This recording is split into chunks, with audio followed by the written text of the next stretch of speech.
We'll look at verse 17 because David not only had to learn to humbly depend on the Lord. In verse 17, he says, "O God, you've taught me from my youth, and to this day I declare your wondrous works." David learned to have a lifetime commitment to the Lord. I mentioned it this morning. He said, "To this day and from now on." And he just looked at it as not a part of his life belonged to the Lord, and maybe a part here and a part there. He just looked at it as one continuum, that his life was a lifelong commitment to the Lord. And I think we need to start looking at life for the Lord that way. It's not like, well, I'm going to do this heavy duty now, but then I'm going to do something later.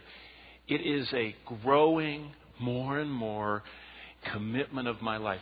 I want the Lord to have, well, I have all of the Lord, but He doesn't have all of me. And I want Him to have a growing share in everything I do the older I get, instead of a lessening share. Have you noticed that some people, they kind of check out, they just kind of veg? They kind of get to that point where all they do is watch television or whatever, or amuse themselves.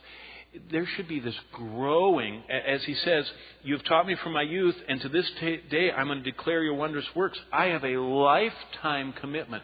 This is something that I see going to the end. I will do this to the very end. And he continues that. Look in verse 18. He says, "And when I'm old and gray-headed, don't forsake me." He learned to serve God even when he was out of season, when he was past his prime, when he was old and gray. He found, as he says here, "Until I declare your strength to this generation."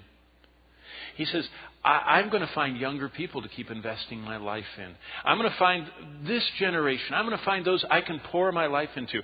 Even when I'm old and weak, that's when your strength is made perfect in my life.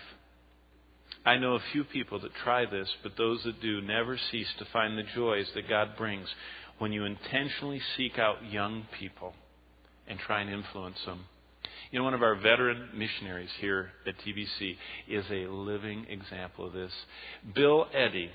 If you get his little monthly newsletters, Bill Eddy, his little black and white, front and back little newsletters he sends out, every month has a picture of him with his arm around someone that's about 70 years younger than him, or 60 years younger, or he's in front of a group of them. And what he says at the bottom, if you read it, is, "I just had the chance to speak about Christ in the elementary school. I just spoke at this missions. I just went to this college campus. You know what he's doing?